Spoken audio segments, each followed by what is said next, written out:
Hi, everybody. Welcome to another session from Unleashed Coaching and Consulting, where we help animal people with people challenges. And most of the time, people challenges are ourselves. So, our chat today, I would like to talk about boundaries. So, this is a topic that gets talked about a lot, right? And almost every you know, session or webinar or course or self-help guide or podcast that you'll hear about boundaries, about looking after yourself will include talking about boundaries.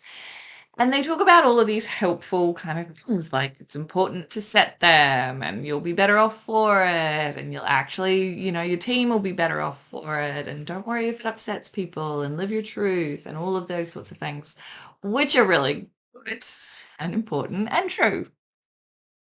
But I think a vast proportion of us in the animal care industry listen to those and go, yeah, right. That is not realistic for us. That is not happening. If I just sort of said, here is my boundary, I'm leaving at work on time, you would be at best laughed at worst. People would think you're not a team player and people would um, potentially, think that you don't value their time and all of those sorts of things. So I want to talk about the reality of boundaries and give you some actually usable ways to think about those boundaries that can help you set them and hold them in a way that's both realistic and protective. So, the first thing that is important to get across is that all of those other things that people talk to you about the importance of boundaries are true. I 100% believe that you are at your best self when you don't get every bit of you sucked out of yourself by one particular thing. So, frankly, whether that's work, whether that's relationships, whether that's children, whatever that is, you can give your best to it if it is not all consuming in your head. So, boundaries 100% are important. If you are working more than 50 hours a week, your productivity in that role plummets. So giving more of yourself doesn't actually help more animals, nor does it help you achieve more, nor does it improve your reputation. In fact, I've had a conversation with some of my staff a few times when, they love to tell me about how they were here all weekend or how many hours they've worked this week. And, I say, I really thank you for your efforts, but it's not what I'm looking for. In the bluntest possible version, and it's very rarely true that this is the case, but in one version of the truth, if I have two staff members, one of whom is appearing to get their work done mostly and leaves on time most of the time, one staff member who is here all the time and is frazzled and stressed and can't seem to get their work done either, I could make some assumptions about which of those people is working more efficiently and more effectively. So, hours dedicated to your job is not a way that many managers assess your competence or your confidence, or in fact, even your engagement. So please don't find that if you are trying to leave on time and if you are doing less hours, please don't assume that people think that you are less good at your job, because there is a pretty good argument that that could in fact be the opposite. But outside of that, I want to talk about whether or not it's really possible to have boundaries in our industry. Most of us are here because we're passionate. We want to do a great job. We really struggle to say no to helping another animal, to helping another person. On top of that, we're often perfectionists who want to do a job well, and good enough isn't good enough. We have to kind of get it done to the best of our ability and have all of our clients really happy and all of their notes perfectly typed up and every single animal warm and comfortable before we leave for the night. And on top of that, we're worried that if we go home, one more animal suffers or doesn't get helped, or, there's an animal that we could have helped and we didn't. So in our industry, us setting boundaries affects our lives, other people's lives, and certainly animals' lives. And that's why it's hard and that's why it's impossible. The other reason that it becomes really, really challenging to hold a boundary in our industry is because not everybody is. And so when you've got really different levels of expectations of what a boundary looks like within a team, it can be hard not to hold yourself accountable for other people's boundary standards and have conflict within the team because, oh, she left us to have to pack up because she wanted to leave on time. Or, a pretty typical conflict can between vets and nurses if the vets leave when the nurses are still cleaning up after them, or vice versa if the nurses all leave and a vet's stuck there for 2 more hours writing up their notes, whether or not they felt obliged to help with the cleanup before that happened. So a lot of the issues around boundaries aren't around whether or not you've got them. It's around people having different ones and them not being well communicated. So I like to think about boundaries as hard or soft. And that really makes a difference to whether or not I'm willing to give a little. So, to give you an example, for me, I've got a hard boundary around bedtime for my little girl. So, between 6:30 and 7:30 in the evening, if you phone me, I kind of expect it's because something is dying. You know, I was the manager of wildlife health at Taronga Zoo when the lions got out last year. Yep, you can probably interrupt bedtime and bath time for lions out of their enclosure. I'm pretty happy that that's fine. But if you're just ringing me in my baby's bedtime because you need help with, a media release that's due tomorrow morning, or because you're not sure what to do about this particular scenario, I'm probably just not going to answer the phone. It's as simple as that. Leave me a message and I'll get back to you outside of she's got to bed, basically. For me, that's a hard boundary. It's one that I hold and I hold pretty consistently, and everybody mainly knows that about me. Most of the rest of my boundaries are what I would call soft boundaries, which is they're not a brick wall. They are a bouncy castle. Okay. So what I expect is they're going to get pushed and there's going to be a little bit of impact, and I'm going to come back up and take something back from that boundary because that is realistically the sustainable way in our industry to still hold a line without being seen as or feeling like you have to be a brick wall, which, we all know things that don't bend break. And so when you have a brick wall, you kind of try to hold it and you hold it and you hold it and then it goes. Whereas if you've got something that's more like a trampoline, it's got some give in it. And so you give and you take. So a soft boundary is generally something like, I'd like to leave work on time most of the time.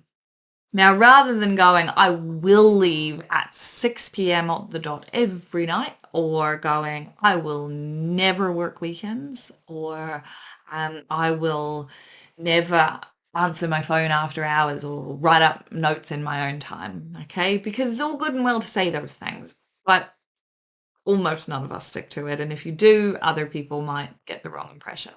So instead, a soft boundary is I would like to leave work on time as often as possible, which means when that call comes in at 10 minutes to 6 on a Friday afternoon and it's urgent, it's a blocked cat, you go, of course I'm staying for the blocked cat. Of course I'm going to deal with this. I was here until 8 p.m. rather than until 6 p.m. So I'm going to find a spot an hour or so next week where I'm going to come in late or I'm going to leave early. And I'm just going to send a quick message to my boss going, I was here until 8. Are you okay if on Wednesday I leave an hour early? I've already blocked off the schedule. So starting to think about the give and take of it. Okay. If you're there 2 hours late, you may not be able to go, I'm going to take, exactly 2 hours or 1 hour and 58 minutes back. But if you're there 2 hours late, you might be, finding yourself an hour next week. If somebody interrupts your lunch break because an animal really needs to be seen right now, or because they really need you to do something, sometimes that's realistic. Sometimes it is a thing that needs to be done on a lunch break, and you can go, darn, I was really looking forward to eating. Would you find me 15 minutes later in the day to block out my schedule? So, yep, you have lost your half-hour lunch break, but you've still set a boundary, which is I deserve to eat and to pee. Please find me time to do that. Or find yourself time to do that. Block yourself out, depending on your relationship with your team. I'll talk about that in a second. But one of the other advantages of doing it that way is that when people come to you saying, oh, can you go talk to this client because he's in reception already and you're the only one around, you can put some onus back on them to say, yeah, I can, but I need you to find me another 15-minute break later. Because what that does is it stops that, them finding it to be the path of least conflict to just go and get someone to do it. Because if they maybe have to cancel a consult later on in your day, then they're going to feel equally awkward about that conflict. And it's going to make them think twice about, is it really a good idea to interrupt your lunch break right now? The second thing I would say, nice segue into, should you interrupt somebody's lunch break or should you accept an interruption in your lunch break, comes down to you need to agree as a team boundaries. So you having boundaries is all good and well, but if you can't clearly communicate them and all of your team aren't on board with those being reasonable boundaries, you're going to constantly hit conflict. You're going to get frustrated. They're going to get frustrated. So as a team, have conversations where you agree. What is a reasonable reason to interrupt me on my lunch break? Signing a vaccine certificate because the person's out there in reception, probably not, a sick animal or somebody who needs a call back because we've just gotten results that suggest that they've got a malignant tumor. Probably. What is a good reason to accept a consult 10 minutes before closing time? What does an emergency really look like as opposed to just the person's at reception now and they're demanding you see them, but actually the animal's been itchy for 3 weeks and gets this every season and the owner probably could have thought about it. Agree it as a team. Write it down if you can. But I really, really recommend that these are conversations you have so that everybody is, if not on the exact same page, has the same shared language for expecting you to push back gently, kindly, with compassion, and also, they know what it means. If they're going to interrupt your lunch break, if they're going to ask you to stay late, that then when you turn around and say, yeah, okay, I'll see that case. Could you find me 15 minutes in the schedule later on? Or, yep, okay, I'm happy to be the person who comes in on, overnight to check on that animal. Does that mean that I'm the person who starts the late shift the next day? Agree these things because boundaries are rarely the problem. Communication and inconsistent boundaries across a team are usually where conflict happens. Now, the third thing I want to talk to you about boundaries is using technology to protect yourself. Now, most of us blame technology for the lack of boundaries in the world, that we can be available all of the time and that our emails are always attached to our back pocket and that we can never really switch off. Yep, of course, there's some truth to that. But it doesn't have to be that way. As evil as technology can be for our work-life balance, you can use it the other way around as well, which means use technology for the powers of good instead of evil. So some examples of ways that I do that is I have a dual SIM card phone. Cost me an extra $100 on the standard phone that I was going to get. And that means that I have a work number and personal number inside the same phone. When a phone call comes in, I can see which phone number they're calling on. And when I reply to something or when I send a message or to call somebody, I can choose which number I call them from. So that helps on a couple of fronts. Firstly, my work clients don't have my personal number, but I still don't have to carry around two phones. But also it means when I'm on holiday, I just turn off my work SIM card. It also means I can set different boundaries for each of them. What calls will they let through? What, personal contacts and favorites list that can get through to me even when I've got do not disturb turned on can come through. I also set very clear boundaries on my push notifications. My email push notifications for my personal account, I get a beep whenever I get something through. My work account after 6:30, nothing happens. It's all still there, and if I want to go looking at my emails, I can, but no, nothing reminds me. There's no little thing saying you've got 12 unread emails. There's no beep.